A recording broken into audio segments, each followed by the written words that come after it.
If you are 60 or older and have any ginger in your kitchen right now, I want you to pay close attention for a moment. Because most people use it completely wrong, and it's doing next to nothing for their blood pressure, while a tiny number of people are quietly using it this way, which could be putting them at real risk when combined with their medication. That is not to scare you. In saying this, it has taken 2 decades of listening to patients across my desk, watching the same thing happen, and seeing that your fears were well-founded. A dude strolls in, bragging and sharing with me that he's been drinking ginger tea every day in the morning for his heart, and numbers have budged not one bit. And then the same week, a lady walks in with an unexplained bruise on her arm. She is on blood thinner. She drinks ginger 3 times a day, but has no idea these are related. Same root, 2 completely different stories, and hardly anyone discusses the line between the 2 camps. So today I'm going to tell you exactly what ginger does in your body after 60, not the recycled internet version, the real version, what the studies even say, what it can actually do for you, what it is absolutely not going to do, and this one unspoken warning that I just wish people around my age would get before they adopted it as ritual. And stay with me to the end, because there's one all-important error, an absolutely essential morning mistake that millions of others over 60 make every single day. And it totally squashes any possible benefit ginger could have afforded them. I'll explain what it is and how to fix in around half a minute. But that was only logical if one understood the rest. So let's go back to the beginning. But first, we need to be upfront about how your blood pressure responds during the 60s, since this is an area that most adults never get well informed on. Your arteries were soft at 30, flexible. Imagine a brand new vacuum cleaner. Those vessels actually stretched easily to relieve pressure, and then relax back when your heart pumped. Smooth, effortless. Your body did not even have to think about it. But here is what time does. Your arteries lose elasticity over the course of decades. The soft tissue is slowly swapped out for hard, unforgiving material. That garden hose turns into an old metal pipe. And when your heart is forcing blood through a hard tube instead of a floppy pipe, that pressure in there goes even higher. There is nowhere for that force to go. Which is why people who have had perfect blood pressure their whole lives suddenly in their 60s hear the words, "It's a bit high," all the time. No, you didn't do anything wrong. It's that the pipes changed. And then there was a second thing going on in parallel. Your bleeding edge ornamental lining of your conduits, for all intents and purposes, unofficial window ornament, called the endothelium, starts to slacken off when it is directed to loosen up and open up. If that inner lining is in a good state, there is a biochemical secretion of this tiny signal which tells your vessels to dilate and increase blood flow without restriction. As we get older, or if inflammation is afoot, that lining moves slowish. It stops doing its job. They remain tighter than they should in the vessels, and the pressure climbs. So to simplify that even more, because this is the key principle behind all of this entire video, the inside of every blood vessel is filled with thousands of little doormen, and their job is purely to open the doors so the blood can pass through easily. The doormen are keen, quick, bright-eyed when you are young. Over the years, and particularly when your body is subtly inflamed, those doormen get fatigued, slow, half asleep at their post.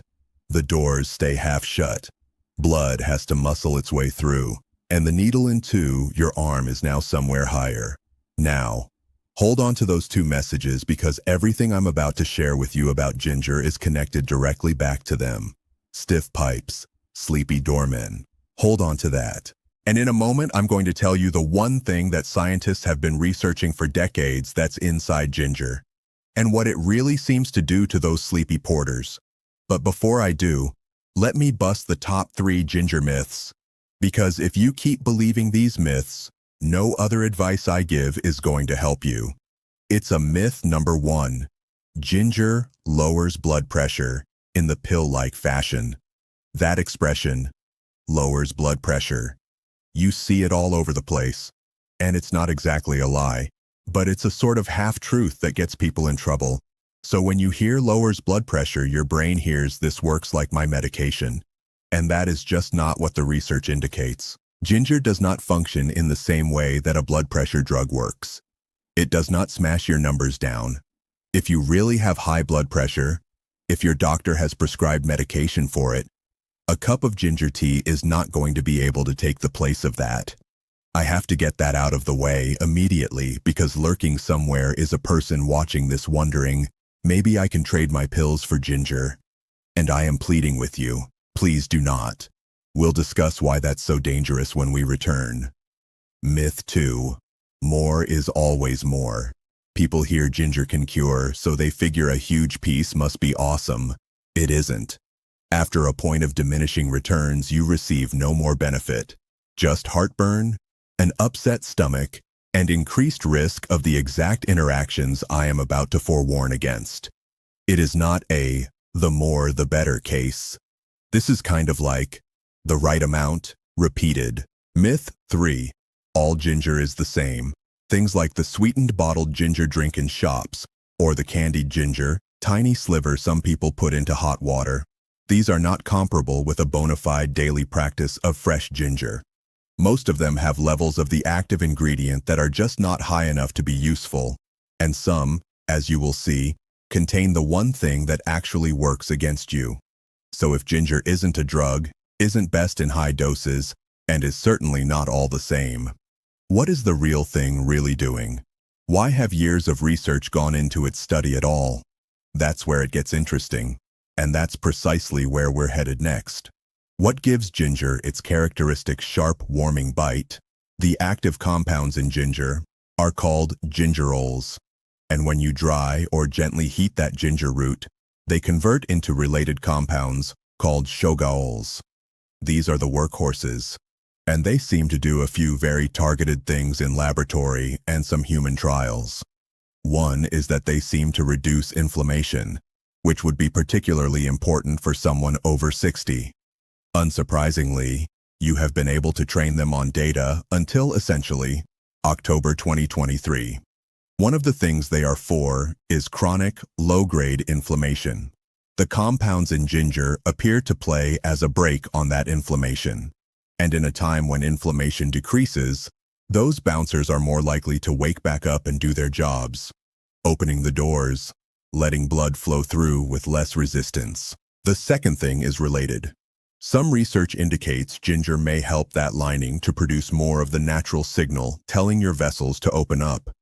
Endothelial injury is associated with vasodilation, or the wide of our vessels leads to blood moves with less resistance.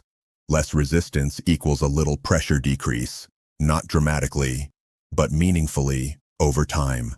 And I say third, because again, this is the good, and for some of you, the bad news. Ginger has a very limited influence on your blood clotting. Translation: it can use its powers to somewhat thin your blood or make it just a little bit easier for the nutrients to fluidly pass through. Well, for someone with no other risk factors, this can be a gentle, helpful thing. But just be mindful of that. That exact same thing could actually cause a small portion of you watching to have to tread very carefully. I'll come back to it. I promise. Because that's the warning that this title of this video points to, and I'm not about to leave you in a lurch about it. So let's put it together. What has research looked at with regards to ginger and blood pressure in humans? And this is pretty much what they have found on this so far. Among those who had taken a noticeable amount of ginger regularly for weeks, there was often a mild lowering of measured blood pressure. Modest. A few points. Not a miracle. Not a replacement for treatment, but not nothing. Because if that number is 60 or older, holding a few points for years can really do your heart and your brain well. Let me tell you the story of a patient. Let's call him Roberto, because that's not his name. Roberto was a 67-year-old retiree, the sort to try half-heartedly to do everything but expect full marks for all. He said he had been doing the ginger thing. So I asked what that meant, and he said to put one thin coin of ginger in a mug, pour some water on it, take 2 slurps, and throw the rest away because it was cold. Then complaining it didn't work. Of course it didn't work. That's not a habit. That's a rumor of a habit. Contrast that with the woman I saw in the same month. Let's call her Elena. Elena was 71. She grinded up living ginger root every morning, put that layer in a steeping apparatus, drank an entire cup of it, no sugar added, daily for 2 months before ever mentioning it to me. And when she did tell me, she never said, "It cured me." And she said this much more honestly. And she said, "I don't know if it's the ginger, but things feel like they're moving a little bit easier." And that sentence, "just moving a little easier," is precisely how proper, appropriate use of ginger actually feels. Not a miracle, a modest, quiet improvement on top of everything else she was already doing well. And this is the twist that I find interesting, and very few others are saying. The benefit tends to accrue when people use it consistently and properly. The Elenas, not the Robertos. This leads me to a question that I get all the time, and one I am sure is buzzing around in your head right now. So, doctor, how much? How do I actually use it?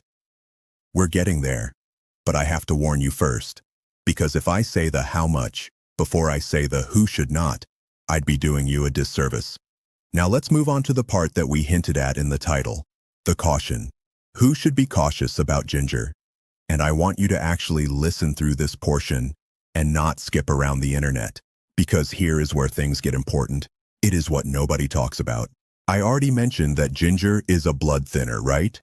Now look at how, of those over 60, taking a medication that works in the identical way. Blood thinners, anti-clotting drugs. You are on them after a heart event, stroke, arrhythmia, an operation. Millions of people are. If you are on a blood thinner and start loading with ginger every day, those two effects can add. And thinner blood goes from friendly benefit to serious threat. More bruises, bleeding that is difficult to stop. Dysfunctions you would not connect with ginger because nobody told you they were connected. The woman I mentioned at the very start, who had that unexplained bruise. This is what it looks like in reality. She wasn't doing anything crazy. She was doing what she thought would keep her healthy. He said that nobody ever told her that healthy and her medication could go the other way. Also, not just blood thinners, either. If you are already on medication to control your blood pressure and you add a routine that also lowers it, sometimes your numbers can drop further than you'd like, causing dizziness or lightheadedness upon standing, which when you're over 60 is how falls happen. And falling at this age is no joke. Sometimes, a fall can turn the rest of an entire life upside down. And finally, if you have diabetes and are taking medication to control your blood sugar as well, there is one more thing to keep in mind. Ginger may also affect blood sugar levels. That I am not saying ginger is bad for you. In proper amounts of food, it is wonderful for most healthy people. What I'm telling you is, if you're on any daily medication at all, especially any for your heart, or blood pressure, or blood, or sugar, ginger should not be a heavy daily supplement without a 5-minute discussion with whatever doctor prescribed those medications. That conversation costs you nothing, and it could save you a lot. That, my friend, is the part most are unaware of. Not that ginger is any sort of miraculous remedy, the opposite. That it is powerful enough to interact with real medicine and gentle enough to remind people they forget that it can. Now, if you tick the box, if you are all good to go, let's discuss how do we really implement it the proper way, because this is where most of people mess up. Plain language. What amounts and methods shall we please? Much of the research that indicated benefit used a real, useful daily dose of ginger, not the homeopathic tiny sliver most take. We're talking about a thumb size, or an equivalent amount, of fresh ginger root throughout the day. Consistently, not heroically. It is that you will not have to choke on a handful of. Actually, too much can cause an upset stomach and is therefore not better at all. Think myth number. It's not in a massive dose of something. That makes the magic staying in a sane dose, repeated. Fresh root is wonderful. You can slice it, grate it, brew it in hot, not boiling, water for 10 minutes with the lid on, to keep all those good compounds from escaping with the steam. That lid detail is even more important than you think, however. Many people boiled their ginger without cover face, letting half the benefit to fly away as steam. Cover the cup. So, let me approach that question that I always get asked. What's the best time to drink it? There's no magical hour, but I'll tell you what I tell my patients. PubMed has shown that many do well with a cup in the morning because it is easy to fit into a routine you will stick to. Consistency is the name of the game. So, the ginger notwithstanding, if you find that ginger gives you heartburn or anything of the like, do not drink it on an empty stomach. Have it with food or right after. And if you are that person who cannot sleep at night, morning is by all means better than late evening. After all, if you establish habit with a fixed time, it will persist. The best time is the time you actually will repeat day after day. And now we come to the error. The one that I promised you since day one. The mistake that millions of people over 60 make every morning that cancels out almost everything ginger could have done for them. Are you ready? Here it is. They drown it in sugar. That's it. That's the mistake. They brew their ginger, and then since it is hot, because it is spicy, they scoop in a dollop of sugar, or pour some honey like it's heavy syrupy rain, or they zap up the mass-produced ginger beverage out of the bottle that's swimming in sugar. And this is why that is such a vicious cycle. The very reason ginger could benefit blood vessels is because it reduces inflammation. But sugar, consumed day in and day out, does the opposite. It feeds inflammation. It keeps those doormen asleep. It is making the very pipes we discussed become inflexible. And you have one hand unwinding all the tidying up the other hand is doing. You're basically paddling forwards and backwards simultaneously, but question why the boat never moves.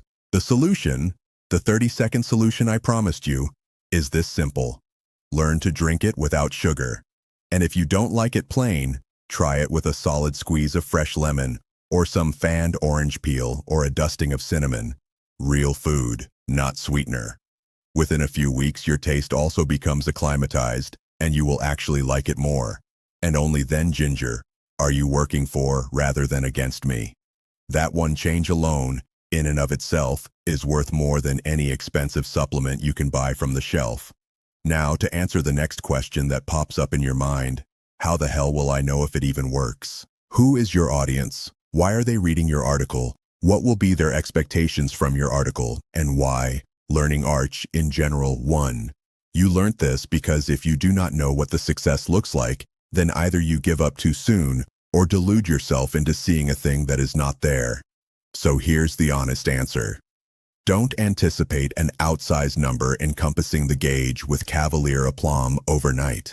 You want a small, gradual trend over weeks, not a single miracle reading.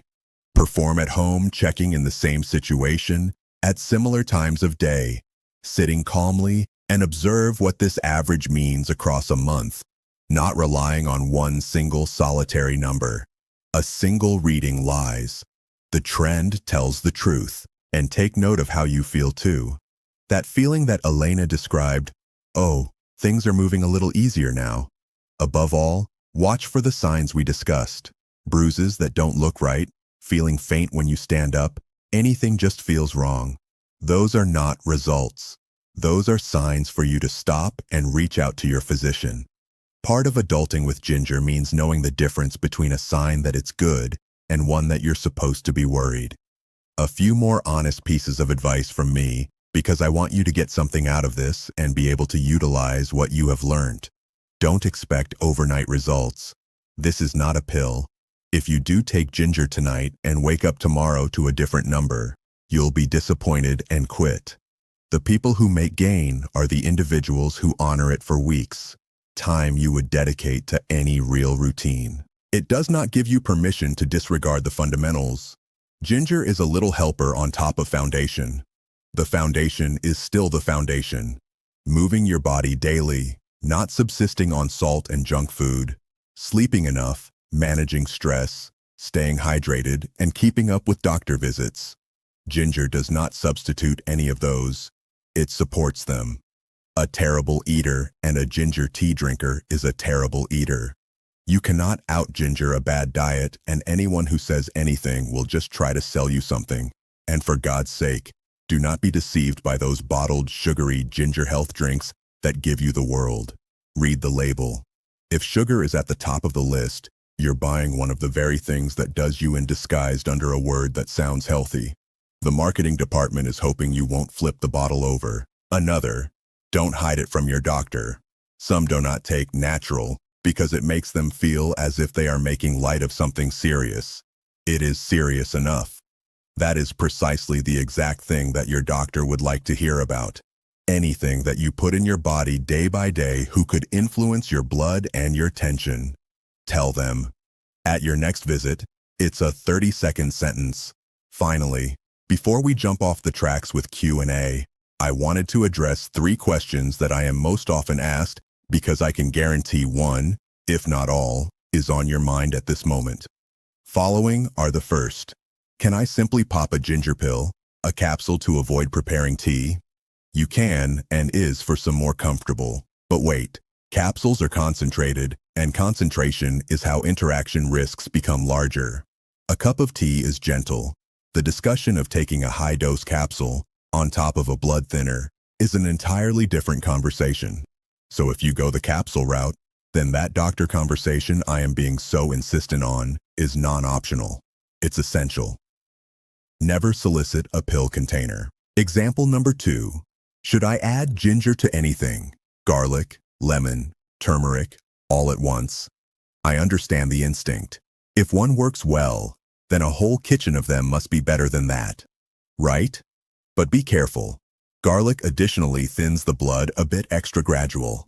Turmeric is also popular in larger doses.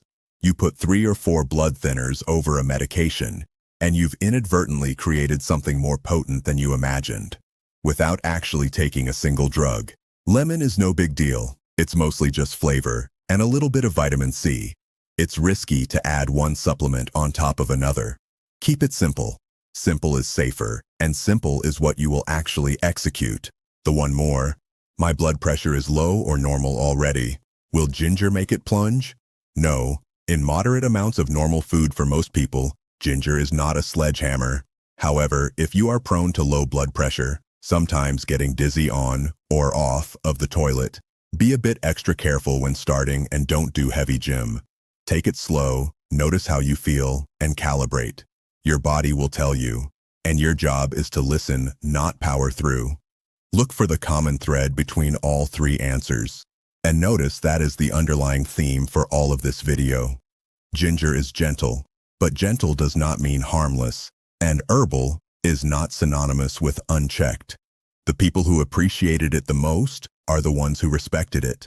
So let's walk this right on home, because I want you to keep the key details in your memory long after closing out of this video. Your arteries stiffen with age, and the inner lining of your arteries, those tiny doormen, are getting sluggish as we hit 60. In turn, it affects blood pressure. Ginger isn't a drug, and it won't shove you numbers down hard. But those constituents inside appear to ease the inflammation, keeping those doormen snoozing. Nudge your vessels into relaxed mode, and somewhat firmer up the flow of your river. In the right dose, though, used regularly, which means every day at a time that you will actually be able to repeat. And without sugar, it can become a small but real help to your circulation. It has enough power, and here's the part where most of the rest of the internet forgets, to use real medicine. Taking anything for your heart, blood or pressure or sugar, just ask your doctor before putting ginger daily. One short conversation. That's the whole warning. The thing most simply don't know is that. Get that, hold the sugar, maintain consistency, build a solid foundation, and then trend watch instead of chasing a single benchmark. If you do this, you'll be using ginger as literally 0.75% of humanity who benefits from it uses it. Quietly, correctly, not the Roberto way, but the command of Elena. For years. If you found it useful to understand what nobody ever bothered explaining, then do me a favor. Don't keep it to yourself. You absolutely know someone in their 60s with a knob of ginger in their kitchen and no clue about one warning and the one mistake. Send this to them. That may be the greatest thing you share all month long. Take care of yourself. Take care of your heart. And I will talk to you in the next one.